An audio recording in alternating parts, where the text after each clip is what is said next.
Good evening, Lincoln County community members. Thank you so much for joining us tonight for the next series of our wildfire readiness presentations. Tonight, we are featuring a fire district briefing for seasonal fire restrictions and precautions. And our fire district that is featured tonight will be the North Lincoln Fire and Rescue District Number 1. They are generally referred to as the North County Fire District here in Lincoln County. We have a few guests that will be with us tonight. First, we have Chief Rob Dahlman of North Lincoln Fire and Rescue. We also have two members from Oregon Department of Forestry, Matt Thomas and Charlie Redheffer, and we will introduce you to them in just a few moments. So first, I just want to talk a little bit about our presentations in general. We originally had a 2-hour presentation that we were doing in person when we could be in person. But when COVID conditions came around and that wasn't really possible anymore, and for this wildfire season, especially after our fires across the state of Oregon last year, we wanted to make sure that we really expanded upon the information that was available to our community members. So what we chose to do is split our 2-hour presentation up into 6 individual presentations, which we'll talk a little bit more at the end of this presentation. And then we wanted to offer an opportunity for each of the fire districts here in Lincoln County to be able to communicate directly with their constituents or those individuals that may have businesses or visitors that come to their area. So you'll find 6 separate modules on our website. Those videos are already done and recorded, or you can look at the individual slides. And then, like we said tonight, we have North Lincoln Fire District. And then next 2 weeks, Monday, Tuesday, Wednesday, we will be featuring one of the other fire districts here in Lincoln County. So tonight you may be attending as an actual attendee, and so you would be able to ask questions by dropping them in the chat box. We'll kind of monitor those as we go, and we'll have plenty of time to answer questions at the end. You may be watching this as the Sheriff's Office live stream on our YouTube channel, and you can email us at any time if you have questions. We'll make sure they get answered. Or you might actually be watching this video at a later time, and you too could then email questions to myself or any of the guests tonight to be able to answer those questions.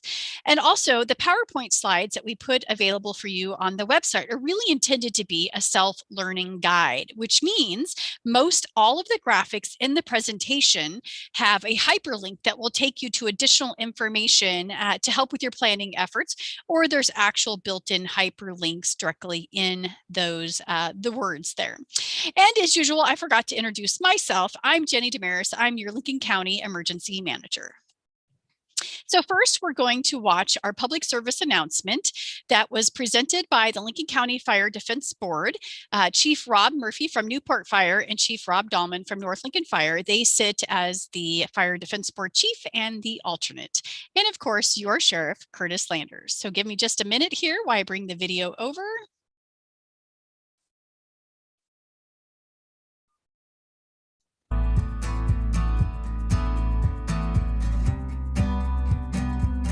Wildfire can and does happen here, and we all need to prepare for it.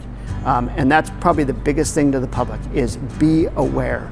Be aware, be prepared, know what happens around you, know what happens in the community.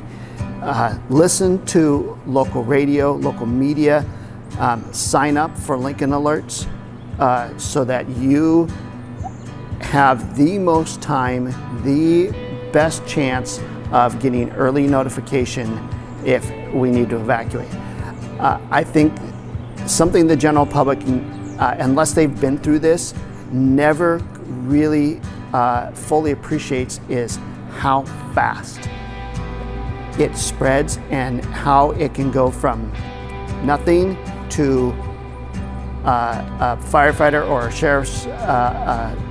sheriff's deputy knocking on your door saying, "Get out now." Sometimes, while we have a great system and we have the ready, set, go, sometimes it goes straight to go. I mean, that's just the reality because of how fast these fires spread. And so the time to start thinking about what do I do in a wildfire isn't when somebody's knocking on your door. That's probably the biggest lesson, I think. The time to start thinking about it, to start planning with your family, to know what you're going to do is really now.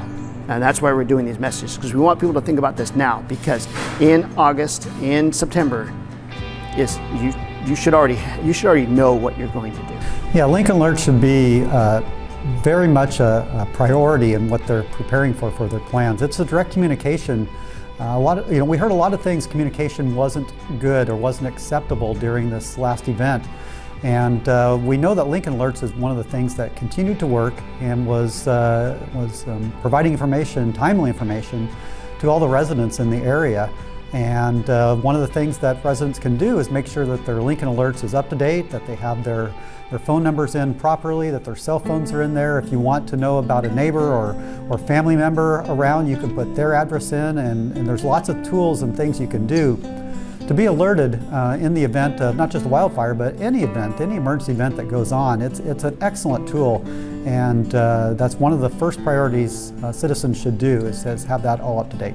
So your personal preparedness is have a plan of what to do if you have to evacuate.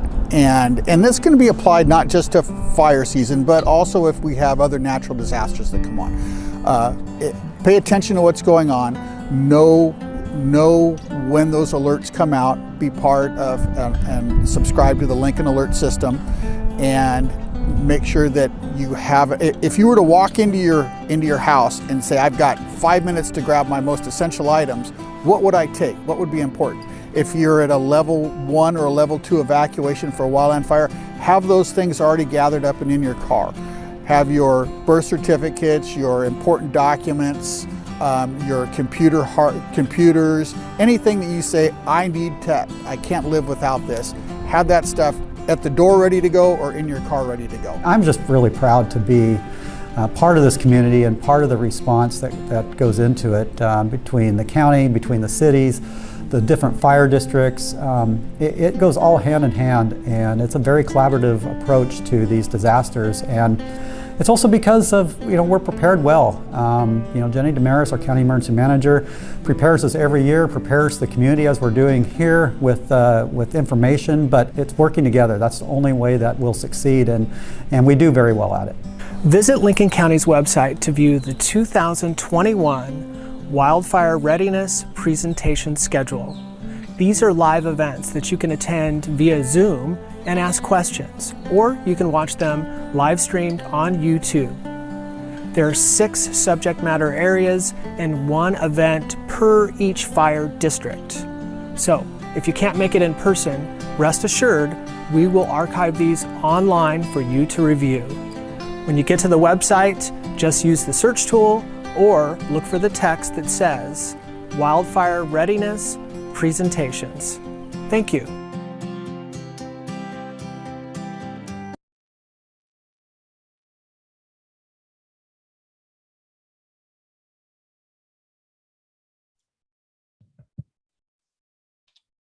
Okay, so now we'll move on with our overview. I'm just going to talk briefly about our sponsors and our advocates for these presentations. Then we're going to talk a little bit about the seasonal outlook for both weather and drought. And then Chief Dahlman is going to talk about his fire district and do a department briefing. What are burning restrictions, understanding wildfire weather warnings, what to do if, how to reach us or call 911, and then wildfire be ready tips. And then Oregon Department of Forestry, Charlie or Matt will talk a little bit about regulated use restrictions for both the public and industrial. And then we have some additional resources to help you with your planning efforts, and then plenty of time to answer any questions that you may have. So administrative brief and our sponsors. Well, first, who are our advocates? We know that most generally emergencies or disasters start with a call to our 911 dispatch center. They then activate fire, law enforcement, and EMS resources to assist at that scene and those that are affected by the emergency response. Sometimes individuals are taken directly to our local area hospitals at Samaritan Pacific Communities Hospital or Samaritan North Lincoln Hospital. And then our public works and utility partners help put everything back together the way it was before the disaster or emergency occurred. Our public health family then help us with environmental health hazards, behavioral health, and communicable disease events such as the COVID pandemic response that we're still currently under. Your elected officials then make sure that these public safety and responders have access to the resources they need from both state and federal government. And then your city, tribal, and county emergency operations center work with all of these partners and ensure that public information is made available as appropriate.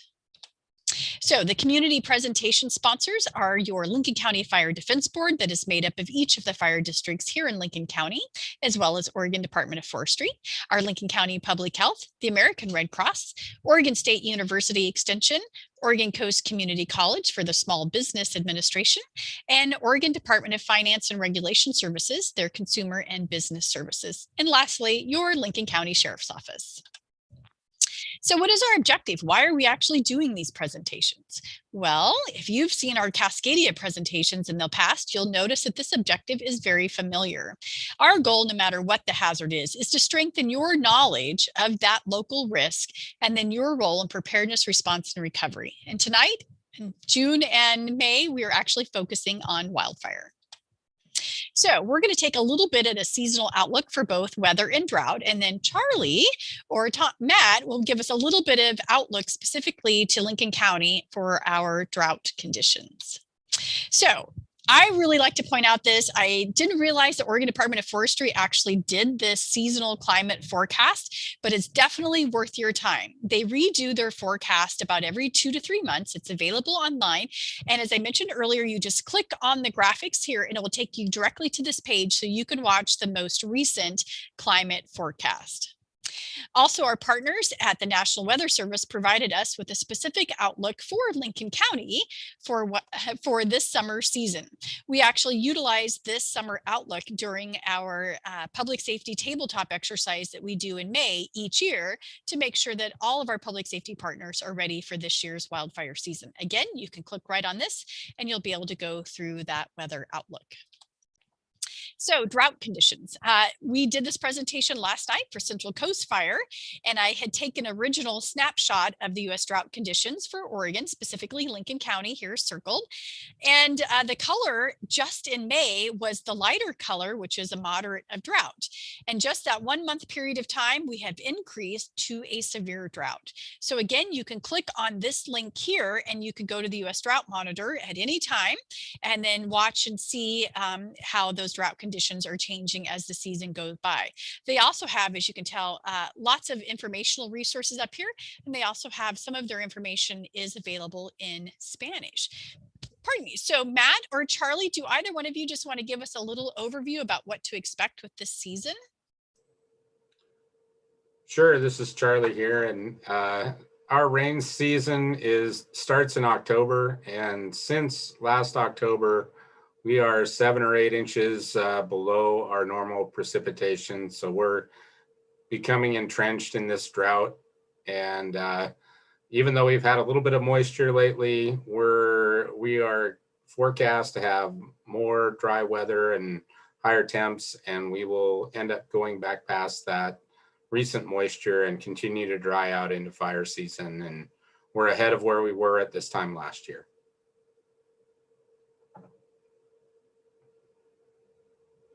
Okay, thank you very much, Charlie. Hit all the right buttons here. Here we go. Okay, so now we're going to have a briefing by Chief Dahlman, the North Lincoln Fire District Chief, and he is going to talk about all kinds of things. But before we get started, Chief Dahlman, do you think maybe you could just give us a little bit of overview about your district, kind of where your stations are? It just kind of gets people that may not be familiar with their district to better understand who is your team and what are your operations? Sure. Thanks, Jenny. North Lincoln Fire is, we're the largest fire district in the county. We cover 80 square miles. We're a combination department. We are the busiest fire department in Lincoln County. Our 3-year average, we're about 28, almost 2,900 calls. And that's the most calls of any fire district in the county. So our staffing, like I said, is a combination department. We have 21 full-time employees. Of those 21, 16 of them are operational people. So I consider myself and my deputy chief as operations. And then we have 13 shift people. We have one guy who's not on right now. He's in the Coast Guard, was deployed to Guantanamo Bay. So when he gets back, we'll be back up to 13. And those shift people work 48 hours on, and then they have 96 hours off. And they're primarily located at our North Station. We have 6 stations, one at Rose Lodge, one in Otis. We have 3 within the city limits of Lincoln City. So we have one on the north end, one right almost in the center of the town by the police department. And then we have the one that's located in Taft. And then we have a 6th station up Highway 229 at about milepost 4. So those are our stations. Like I said, we have a combination department. At this time on the roster, we have 30 volunteers, and those volunteers are spread throughout the district. And we utilize them as soon as we can, as soon as they're available to go on calls. The brunt or the backbone of the responses are done by the career staff, just because a majority of our calls are medical calls. We run about 70% of those. So that's an overview of the fire district. Great, thank you. All right, well, you have the floor, Chief. We'll let you lead us through these next slides. All right, so we'll talk about a burn ban restriction and what we're in right now. So the County Fire Defense Board meets monthly, and we discuss a lot of different topics and how we mutually benefit each other. But usually around March and April, we talk extensively with Oregon Department of Forestry. We look at the outlook of weather conditions, and we make a determination on when we're going to close fire season. Now, we have the authority to close fire season within our district boundaries, but we want to do it together so that we have a unified front throughout the county. This last year, we usually close it around the first week in July, but because of the drought conditions that we're experiencing, because of Oregon Department of Forestry giving us updates on what they see out in the forest land and the amount of area that's a wildland urban interface, all the county fire districts decided that on June 1st, we would close outdoor burning. So we talk outdoor burning as being yard debris burning. And that's what we give permits for. This doesn't say you cannot have a fire in a fire pit. It doesn't mean you can't have a cooking fire. It doesn't mean you can't have a campfire on the beach. These are just yard debris burning. Oregon Department of Forestry issues permits for slash burns and other large burns within their response area. So we work together on that. So this year we started early, about a month early. And as things progress through the fire season, we'll meet and discuss pretty regularly if the fire season determines we need to ban all outdoor burning. That gets to be a very difficult process for us because we have all the way out 9 miles inland and areas that are close to the forest land, but we have the beach also. And so people turn around and say, well, we can't have a campfire on the beach. And at some point it gets to that. And so what can you burn or what can you do for fire? Well, that fire restriction only goes to everything that you can't basically turn off with a switch. So if you have a propane barbecue, or if you have a natural gas barbecue, or an outdoor fire pit that runs off of propane, those are absolutely allowed. If you can turn it off with a switch, you're okay. But again, at some point in time, usually in the middle to end of August, we get a few very warm spells that we'll get together and discuss completely closing all burning within our fire districts in the county. So that's about what I got on that. So talk about local burning restrictions, and I think I just briefly talked about that a little bit. The local fire district has burning regulations. We want you to come to get a burn permit from us. We have moved into an online burn permit process at North Lincoln, where you can go to our fire district website. You can click on a link there and you can get a burn permit online. It used to be that you would have to come to the fire station and get one. So we've kind of modified that a bit. And along with that, you will get daily burn messages. So if you log into that, we'll be able to tell you whether or not we're allowing burning that day. And it's really a user-friendly program, and we like to use it. There are specific restrictions on that by the size of the fire and the equipment that you need to have out there when you're burning.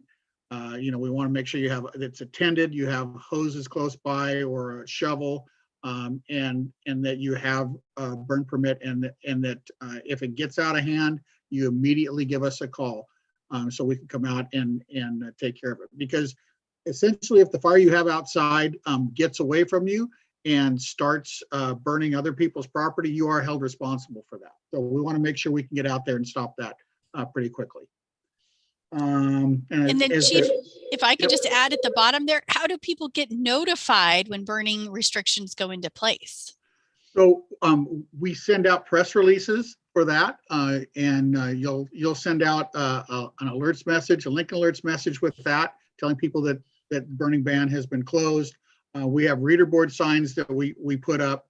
We have one in front of our station that says, yard debris burning is banned. And we'll get out to the media outlets to let them know. And everybody should realize we've closed burning. Yep, it rained last weekend. People thought, oh, it rained, I can burn. Well, that's not true. Just because we had that small amount of moisture come through, depends on where you were. Sometimes it's a large amount of moisture, but it did not cause those grasses to green up and get moisture enough in it that we wouldn't have an issue coming up here in the next few weeks. As you know, this weekend's going to be pretty dry, pretty warm in the valley, and it'll make its way pretty close to the beach. So we have to be prepared for that.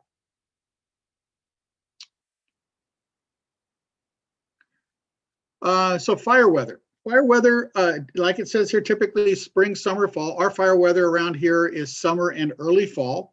And with that, we look at fire weather as what's going to happen if we get a fire, and where's it going to go? How easy is it going to spread throughout the area? And so besides the low moisture and high winds, it's obviously the unseasonable high temperatures. We get red flag warnings around here, generally when we get the east winds that are blowing through. And with that, if we're already in a dry spell, that creates a very extreme fire danger time. And the fact that we need to be very vigilant as a fire district. If we get a red flag warning, we've told our people already that if we get a call of smoke in the area or something, we don't just dilly-dally and get there. We send a full response so that if we do show up, we're able to get out there and try and put a stop on it as soon as possible. So that red flag warnings are issued by the National Weather Service. And I can tell you, so let's look back briefly at Echo Mountain Fire. That was during a red flag warning. We knew not only was it a red flag warning for a couple of days in there, but we also knew that the wind event was coming. So you see those, the National Weather Service gets us that information, and then we can act on it, and the public should act on what they see too. So if you're watching the news out of Portland and they say it's a red flag warning and you see where they are and it gets pretty close to the coast, it still has made it into Lincoln County in a lot of different. So you need to understand what those are. As it says here, what is a red flag warning? Again, if you have any burning going on outside, anything that can cause an issue, you need to make sure that you're not doing it or taking precautions. You can have something as simple as mowing your lawn out in an area and hit a rock and spark something, and that starts a grass fire. You can have somebody driving down the road who doesn't have their chains on they're towing a vehicle and the chains are skipping along the ground and sending sparks along the side. You can have somebody throw a cigarette butt out the side of the window as they're going down the road. People, I've seen a lot of different things happen. And so when those red flag warnings are in effect, you need to be very careful of that. The fire weather watch is kind of a little bit lower than that. That just means that, so it's kind of like when we get to those, whether you're going to have during storms, it's you have the watch and then you have the warning. So watch is it's coming, warning is we're there. And then we talk about the extreme fire behavior. So extreme fire behavior is essentially what we had during Echo Mountain Fire. It did what it wanted to do. We could not do anything to stop that fire. For the first 36 hours, it was stand back and evacuate people. That's what we had during that event. So we talked about the speed of wildfires, and Chief Murphy during that initial video that you showed was absolutely right. It can go from a small fire that's not doing much, as soon as the wind picks up and starts pushing it, again, there's nothing that's going to stop that. And we've experienced that. I've experienced that on several wildland fires that I've been on throughout the state when I've been on conflagrations. And so the speed, wind is a factor, terrain is a factor. Is it moving uphill or downhill? If you're out there and a fire is pushing downhill at you, that fire has a mind of its own and it's moving wherever it wants to go. And there's not much you can do. And we experienced that. That was on that second night. We experienced that, and that was, we knew we had to get out of there and turn around and just evacuate people. So what do you do if you cause the fire? It says to attempt to extinguish the fire with a shovel or dirt. Absolutely, that should be something, but you need to report it, especially if we're in one of those extreme fire danger conditions. Call 911, get us coming. If we get out there and you've taken care of it, you've lined around it or stopped the fire, that's great. But if you get to a point where you're waiting to do that, you get behind the curve on that. You need to know, like it says here, know your address, landmarks, because a lot of places are not very well marked, and you can be in an area that's not addressed. You can be up a road or something that doesn't have good markings or access points. It's great if you can send somebody down the road to meet us down there. And anyway, that's the best thing to do to get us up there. If it's moving quickly and you need to get out of the area, you also need to think about your pets, your neighbors, things like that, and get them moving too. Move them right along and make sure they've been notified. So we talk about what you do if you see smoke off in the distance, and we get quite a number of those calls. I can talk here. Just a couple of weeks ago, we had some people out on Devil's Lake that saw some smoke behind the lake. It was kind of near where their house was. They called and said, hey, there's smoke behind there. And we went and investigated. And sure enough, we had somebody back there who was burning. That was just right at the end of burn season. They were scrambling to get things done. But it was already enough that the fire had moved into the forest and caught a few trees on fire. So we don't mind running out and taking a look, especially during this time of year for the next 3 months. If you see something that needs to be reported, report it. It's better to catch these things when they're small, and so we can take care of that. Now, it also talks about prescribed burns or slash burns that are out in the areas. Right now, you're not going to see any of those. You'll see them once the weather changes, when we get into maybe October or November this year, and then as we move through into the summer months, you may be able to see those. If it's a concern, you can call. ODF is very good about notifying the dispatch centers and the fire departments of burns countywide, so they know somebody's applied for that. They'll send out a notification and tell us where it is. So if you call 911, they have that information and they may be able to tell you, yep, where you're looking at, there's a prescribed burn going on, but we'll notify. And again, ODF has some restrictions on that. So if we need to go out and take a look, we'll go out and take a look. If the smokes, one of the things is they have a smoke management plan, and we want to make sure the smoke's not blowing towards residential areas. It's not affecting people. And if it is, we'll ask them to put the fire out and wait till the wind shifted to a different day. It's all kind of based on weather. So weather can be unpredictable at times. So anyway, call if you do have a question about it, the dispatches, and you think, well, that's just not maybe a 911 call. We do have, and we'll show up those non-emergency dispatch numbers for our area in the North County, and then for the rest of the county.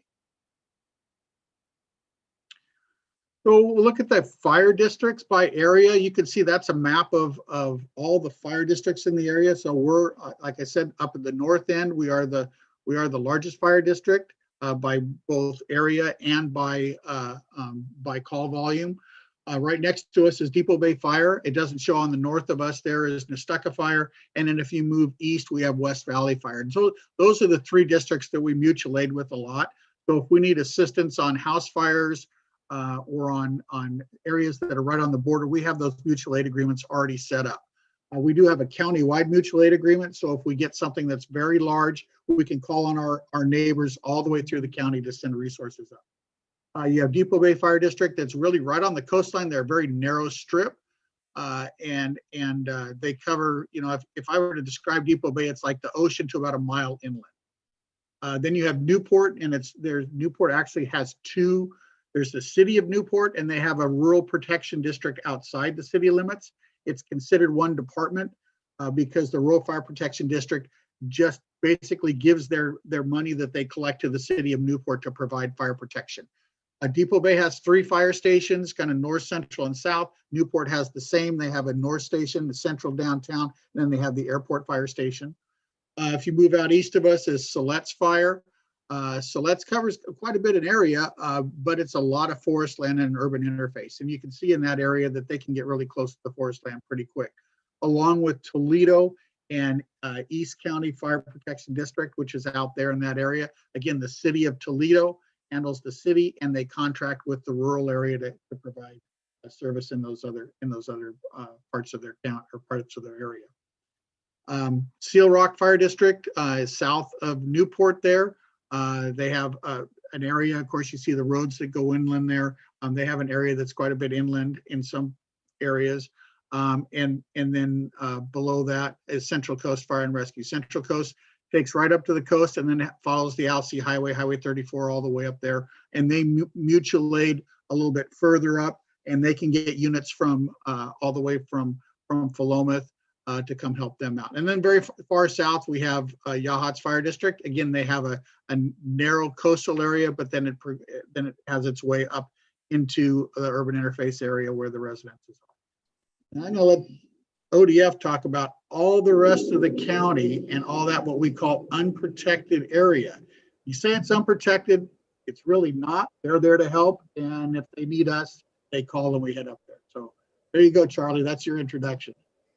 Great. Well, yeah, we protect all the stuff represented in tan on the map, and that's outside of the rural fire protection districts.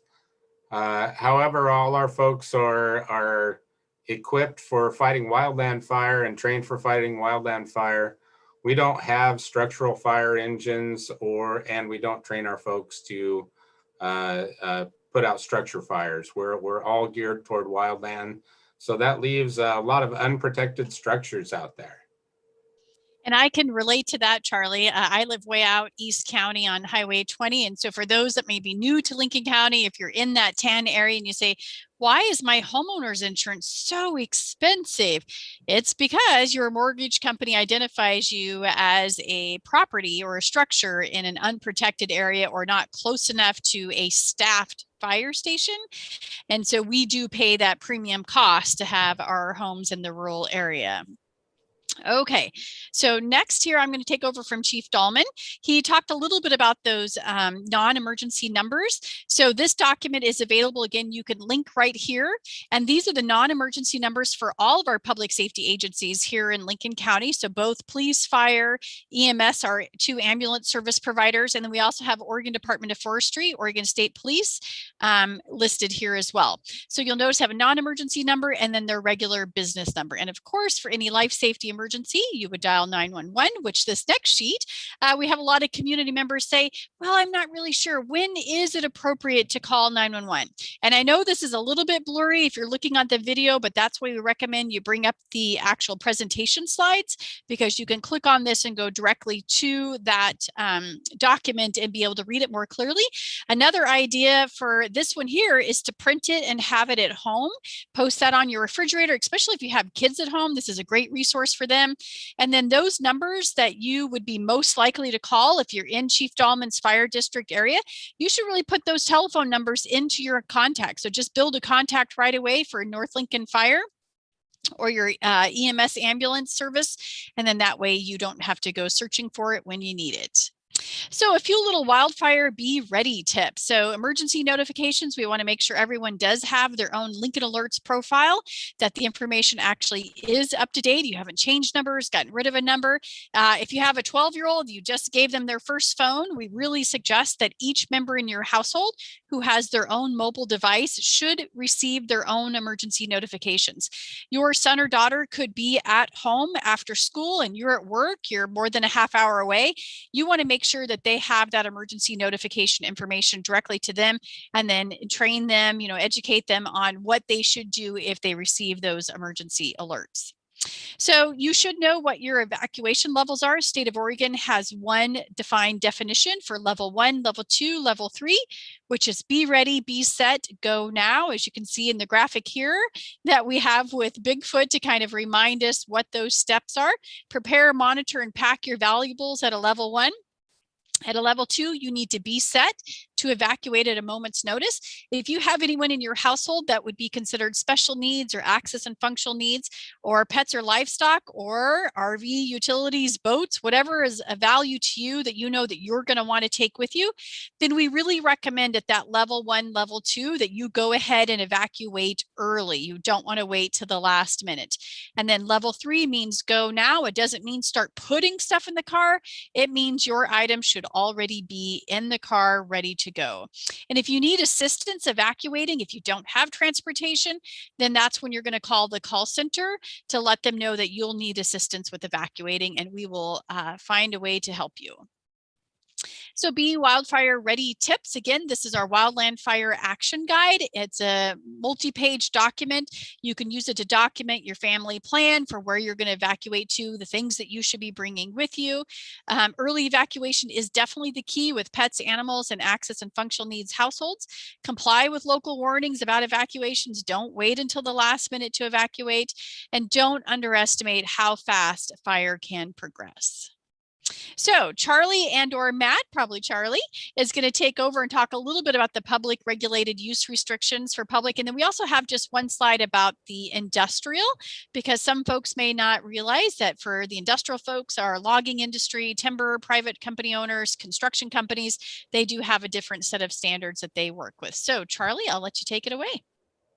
Okay, in Oregon, our largest cause of fires in the wildland is human activity. So that's the one that we can go after to try to reduce the number of fire starts the best we can. So please check the local fire restrictions before you use fire in any way. And during fire season, that's going to be tied to our current fire danger. We will have that online.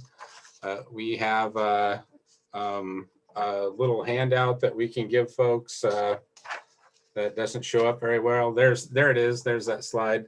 And it'll let you know what you can do based on what our fire danger of the day is. There are some things at the top there that are prohibited all the time, like debris burning during fire season, smoking in the forest, use of fireworks, and sky lanterns. And then the lower areas have various restrictions based on the low in green, moderate in blue, high fire danger in yellow, and extreme in red. So some things like cutting dried or cured grass is restricted. During low fire danger, it's allowed all day. But in moderate, it's allowed before 1 p.m. and after 8 p.m. In high, it's allowed before 10 a.m. and after 8 p.m. So that's an example of how the restrictions change as our fire danger ratchets up.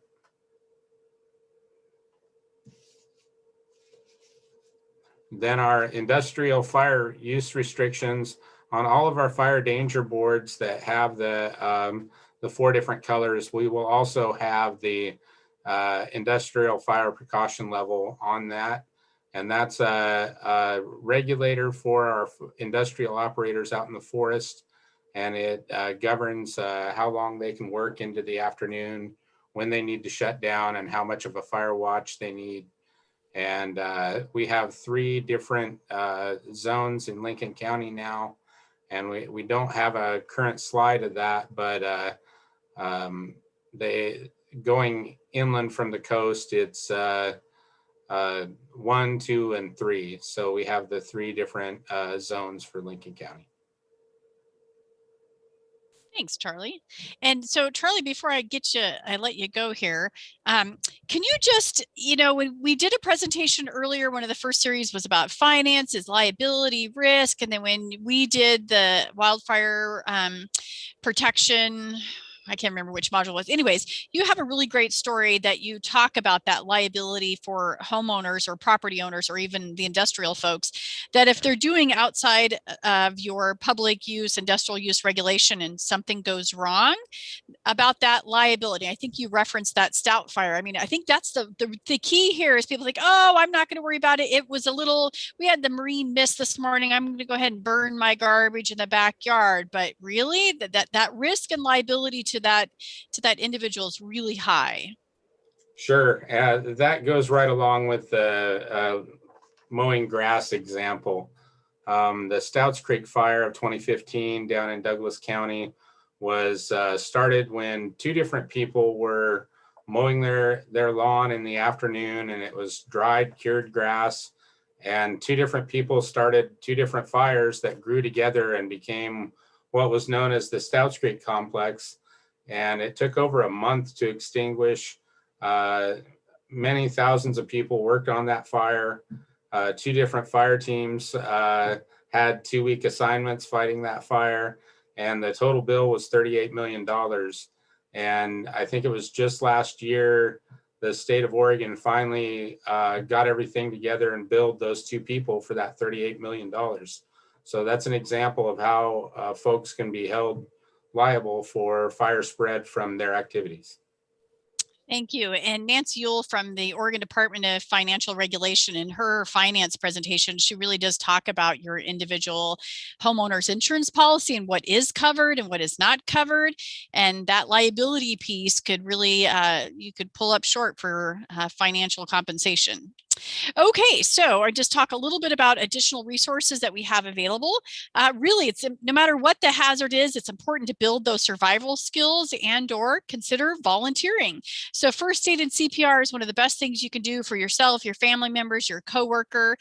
There's different agencies within the county. You can contract service. If you become a volunteer member, then generally you can access those resources.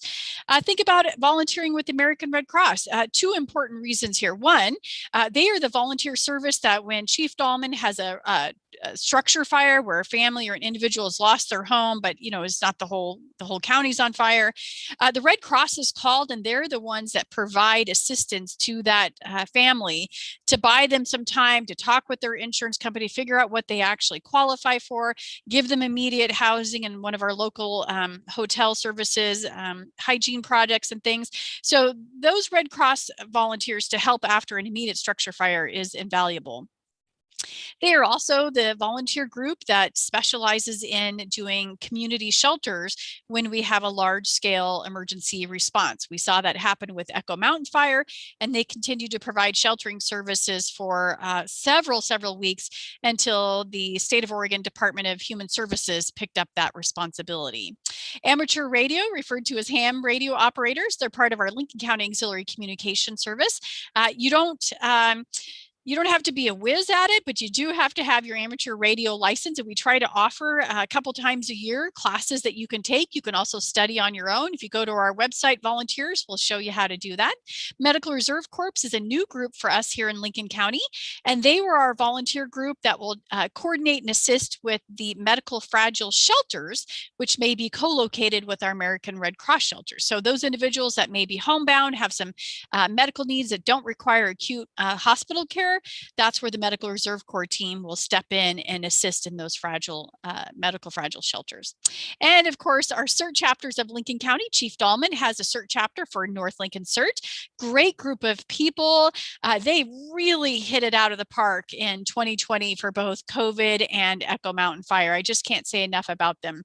You do have to take your basic CERT course first before you can become a CERT member. However, we do try to offer those courses throughout the year around the county. And I believe also now there will be some opportunities for some virtual training, and then you'll do your hands-on training. So again, just go to our website for where we have our volunteers, and you can look at any one of those and find out more about how you get your training or how you can become a volunteer.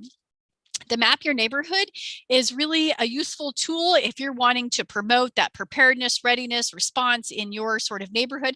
It doesn't have to necessarily be a traditional neighborhood with houses lined on both sides of the street. You can do the Map Your Neighborhood down a county road where there's only one house every, a quarter mile. It really is about knowing your neighbors, what resources they have, what limitations they have. Also, you may find that there are neighbors that are access and functional needs. They may not have transportation. And just some of the examples that Chief Dahlman talked about, helping your neighbor, making sure they heed the warning that there is a notification, or if it is a life safety event, you may end up giving rides to anybody that needs it so that you're all getting out together. So any opportunity that you have to think about volunteering or increasing your skills is a benefit for our whole community. So additional resources, obviously Lincoln Alerts, we've talked about that, making sure your profiles are up to date. The seasonal wildfire readiness information, there's many recorded sessions that we have available for you to view at any time. We have a new page, Active Wildfires, Lincoln County. We sort of had this page last year, but honestly, we all admit it was buried under a whole bunch of other pages. Now it's right at the top of County Emergency Management. So when we have an active wildfire, it basically is a fill in the blank of information for our public information officers of all the points of information that community members and evacuees would want to know. And then when we have an active wildfire, the public information officers will put it at the top of the county webpage so it's easy to find. We'll also link it on social media. We'll push it out through Lincoln Alerts. And that will be sort of the one-stop shop to get up-to-date information about that active wildfire. The current conditions page, everything to do with related to weather, tsunamis, earthquakes, any data set that we have that is a live feed from another agency or entity that monitors that situation. You'll find it there, the flooding levels for each individual river, everything is listed there. It's a great bookmark to put in your mobile device, your iPad, desktop computer. So if you're like, well, what was that warning? What did we get? I want to keep myself apprised of that. Click on that current conditions, scroll down to what you're looking for, and then save that as well. We talked about the when to call 911 and the public safety agency contact information. And these are the 6 individual modules that we have already presented on. We did 2 individual sessions live, and then we took the best recording of those and made them available on the website so you could review them anytime. As I mentioned, that financial and business preparedness to think about your insurance policies, or if you're a business owner, what are the things you can do to be ready. Laura Ireland, our Animal Services Director, provided a presentation on preparing your pets and livestock, and then also how you evacuate with them if need be. Property protection by understanding wildfire risk. Charlie and I did that with Oregon State University Extension Office, and then emergency notifications and evacuations was myself and our patrol division of the Sheriff's Office. Sheltering with the American Red Cross and the medically fragile persons, really giving you a perspective of what to expect when you get there, what you need to bring with you, and just making people a little desensitized. So it's not as scary going to a shelter, like you know what to expect when you get there. And then I just finished up on Monday the air quality considerations and then preparedness with folks that have access and functional needs in your household. There were kind of 2 presentations we put together, and you can review those at any time. And then, of course, State of Oregon, each of these agencies have their own preparedness information, or they're referenced somewhere in each of these 6 modules that we've done. I have referenced the state of California. They are a few years ahead of us on wildfire response and recovery. And so their information is very valid and up to date. For our federal and national partners, ready.gov is really good for all hazards. Lots of good information there. National Fire Protection Agency, that's where we get the Ready, Set, Go program, the FireWise community preparedness days. And yep, last one. So we'll just take a moment here and let our presenters come back up on screen. And we actually do have a couple of questions in the chat box. So I'm kind of excited about that. And let's see. So I think Chief Dahlman and Matt, one of the first questions we have is looking for a perspective about the fire danger that results from professional fireworks versus Oregon legal and illegal fireworks. All right, so David, I appreciate the question. And so in our area, Lincoln City, we have 2 displays that are going on this year. The one over Siletz Bay, and then on the 4th of July, they're doing that. The 3rd of July, Devil's Lake is having a barge out there. So the danger for the stuff on the lake is really minimal. I mean, it's shot up over the lake. I've never seen a problem. It's done professionally. It's done very well. The sheriff's office has a boat out there, making sure that the fallout area, that they call it, is well managed and nobody goes into that area. And then you have this year again, after a hiatus from last year, over the Siletz Bay. Again, they're shooting them out over the water, but Siletz Bay gets a little more wind. And so actually Depot Bay Fire and North Lincoln Fire are teaming up to have a crew out on the spit on the Siletz Bay side because of the access points. So they're going to be out there in an ATV because several years ago in that fallout area, they had some small spot fires. So we're being very proactive about those two areas. You talk about legally purchased fireworks in Oregon. So you remember that fireworks are not allowed in state parks. The beach is a state park. And so that seems to be a big issue. If you talk about where is a good place to light off fireworks, make sure that if you're doing that, you're doing it around in your house, you're doing it out in the street, things like that.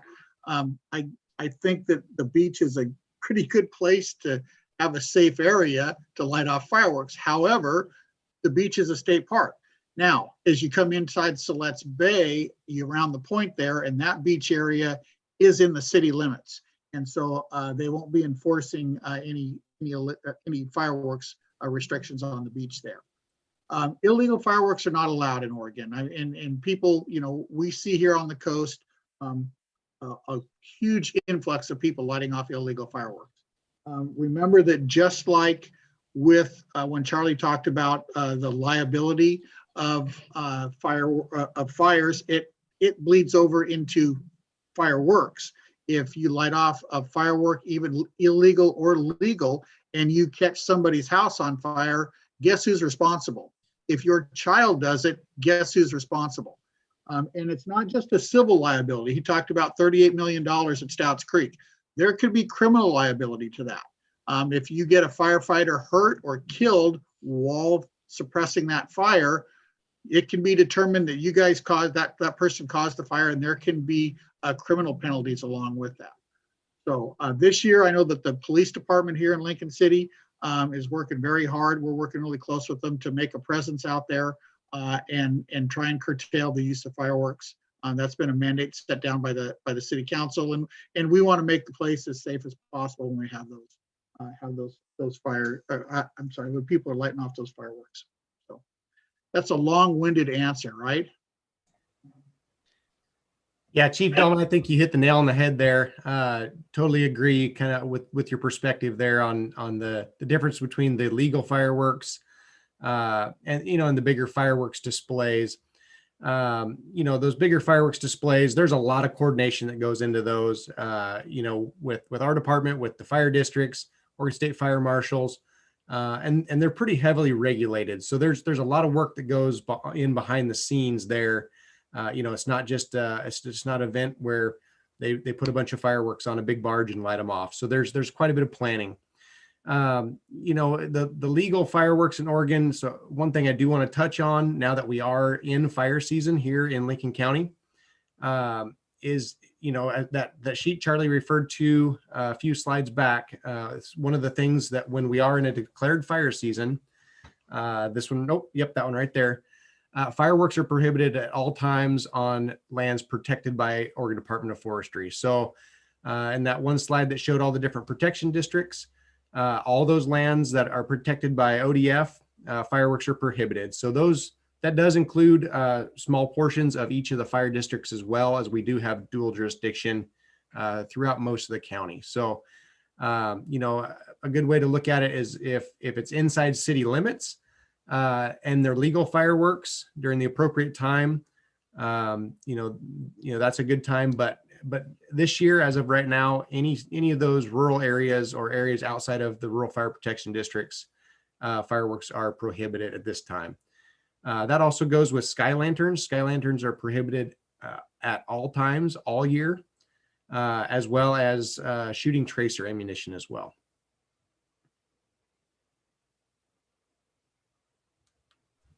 All right, thank you. I'm just going to take another quick check to see if there are any questions. And thanks for Bonnie. I kept referring to our website. So I am referencing the Lincoln County website, but specifically the Emergency Management Department. So that was a good point. I'll try and reference that in our next presentation. Okay, so unless there's any other questions, anything else, Chief Dahlman or Matt or Charlie, that you would like to add before we close out?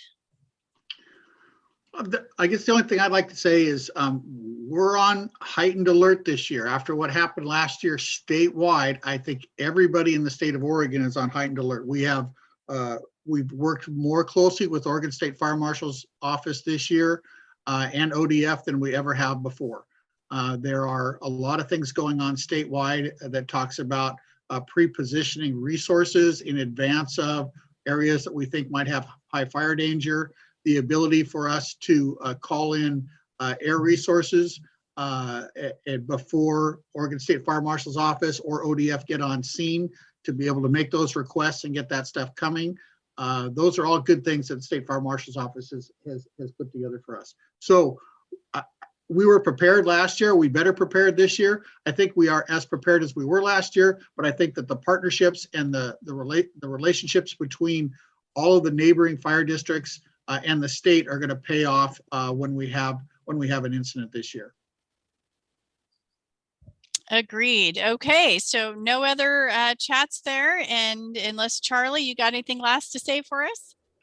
Yeah, just we're on pace to be just as bad as last year as far as our fire dangers. So just be careful out there with any decisions you're making with regard to fire. All right. Well, thank you both to all of our guests, Chief Dahlman, Charlie Redheffer, and Matt Thomas from Oregon Department of Forestry. I appreciate them taking the time to be here because I'm the one that's the cheerleader behind the scenes. Let's do it. More presentations. And so they're always willing to do this when I ask them. So we'll conclude our presentation tonight. And again, if you have any questions, feel free to drop us an email. I'll be sure to answer those. And then as soon as we're done here, we'll wait a few minutes and then I will load this video up to the county website so that it can be watched by anyone else. So please help us promote these presentations and we appreciate it. All right. Thanks, everyone. Have a great night.